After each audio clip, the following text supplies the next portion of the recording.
Hey everybody, just want to give a quick joystick update, show off what I've been working on recently since my last update on the Narwhal ToughPad. So the last update was to show off this huge stick, which I don't think I'm going to use.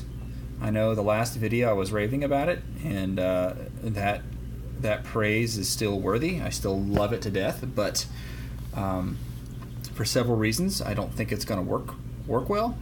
Its size, for one, it's very large, and I'm finding the travel distance at that angle with the hand to be problematic. But it's still a great stick. I wish I could make it work. So let's go back in time a little bit, and this is your bog standard analog stick that comes in your Xbox 360, Xbox One, PlayStation 3, 4 controllers. With a click, these are the standard sticks, and they're smaller. They're smaller than that, but they're still quite large. And all the sticks that I've tried for all of my Orb-Weaver, Nostromo, N52 mods, and for the ToughPad, it's been this same potentiometer here. This B, let's see if I can get it to focus. Probably not.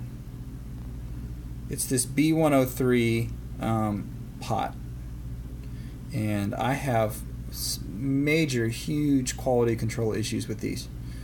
I will do a Orb-Weaver mod and mail it out, and then it will come back a week later, a month later, 6 months later, with it not centering, and or with it just giving crazy input. Maxed, one of the axes will be maxed, and I have them send the orb back to me so I can replace it or fix it, and I take this stick out and I test it, and the potentiometer is just bad. It's just gone. So I don't like them, right? But they've been kind of the only choice for a long time. I wish I knew where Microsoft and Sony sourced theirs for their controllers, because they seem to have a less failure rate, or lower failure rate. So moving on to the newest thing are these little guys. I found these on DigiKey. They're CTS micro sticks, and they have several models, but this one is the through hole with center push, so it does have a select button in the middle. See if I can do it. It's kind of hard to do. The stick is very small, and you can kind of hear it. It is there. But these are way smaller. I mean, just look at the size on this. It's so small. It's almost the size of the side switch. So there are several benefits to this. One, oops, dropped it. Let me grab it. Sorry, that was lame. There are several benefits to this in doing these mods and in doing the ToughPad. They're still 10K pots, which is great for the teensy. But there's a lot less cutting, i.e. in the case of the Orb-Weaver, no cutting required. If you watch my modding on Orb-Weaver YouTube series, you see that I spend a fair amount of time with a Dremel cutting into the Orb-Weaver body. I don't have to do that anymore. For example, here is a Orb-Weaver side module that I have mostly finished. I just need to kind of finish testing it and button it back up. But it's got one of these micro sticks in here instead of the big stick, and I have not had to cut the D-pad hole. And I 3D modeled and had these custom hats printed, and they fit in there. Now I have a skirt to protect the switch and protect the stick, and I think it's overall just a much better result. I mean, I got it nice and flush. I think it works well. It feels quite good too. So I didn't have to cut. I didn't have to cut anything.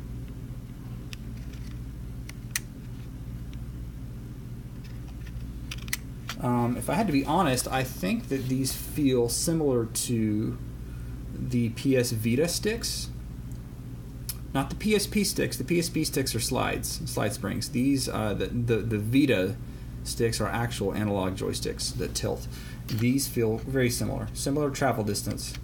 Actually, I'd say a bit bigger travel distance, but you know, I don't have to mangle them, and these are fairly inexpensive. The whole doing a Vita mod is at least $40 just for the stick parts. These are $6 or $7 a piece, so it's just cheaper, and it's, you know, it's got the standard 3 prongs. They're easier to get to.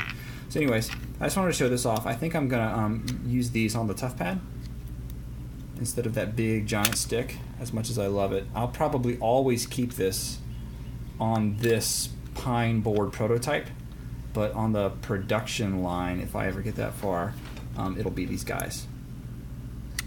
Anyways, so this video is just to show this off and kind of show progress, and also to show my Orb Weaver mod customers what they can expect going forward. This is the first Orb Weaver that I've done with these micro sticks, and I think he's going to be happy with it. I think it feels pretty great, and the end result just looks so much cleaner. If anyone has seen previous Orb Weaver analog stick mod results, it doesn't look this good because you have to cut stuff, and yeah. Anyways, cool. I'm pleased. Catch you later.